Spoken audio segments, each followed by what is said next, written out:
السلام علیکم ورحمۃ اللہ وبرکاتہ۔ امید کرتا ہوں کہ آپ حضرات خیریت سے ہوں گے۔ ناظرین، شادی کی مبارکباد دینا کیسا ہے؟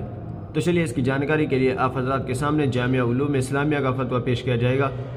آپ سے چھوٹی سی گزارش ہے کہ ویڈیو کو پورا دیکھیے گا۔ تو چلیے فتویٰ دیکھ لیتے ہیں۔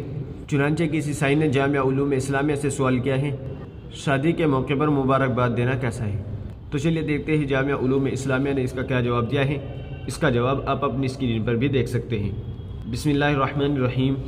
نکاح کے موقع پر میاں بیوی یا ان کے خاندان والوں کو برکت کی دعا دینا اور اس کے لیے شادی مبارک یا مبارک ہو جیسے الفاظ استعمال کرنا جائز ہے۔ نکاح کے موقع پر مبارکباد دینا حدیث مبارک سے ثابت ہے اور اس کے لیے حدیث میں الفاظ بھی منقول ہے۔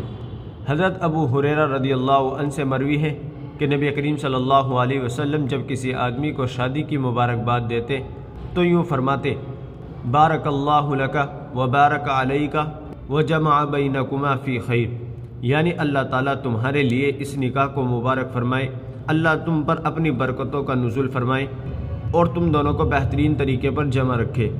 نیز مسند احمد میں ہے کہ عبداللہ بن محمد بن عقیل کہتے ہیں کہ حضرت عقیل بن ابی طالب کی شادی ہوئی اور پہلی رات کے بعد جب وہ باہر آئے تو ہم نے ان سے کہا کہ آپ دونوں کے درمیان اتفاق پیدا ہوا اور یہ نکاح اولاد کا ذریعہ بنے۔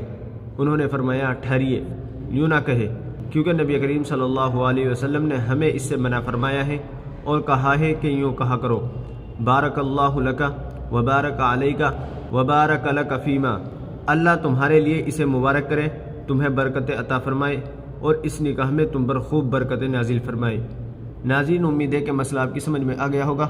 ویڈیو کو زیادہ سے زیادہ شیئر کر دیجیے گا اور چینل کو بھی سبسکرائب کر لیجیے گا۔ تو چلیے پھر ملتے ہیں کسی دوسری ویڈیو میں۔ السلام علیکم ورحمۃ اللہ وبرکاتہ۔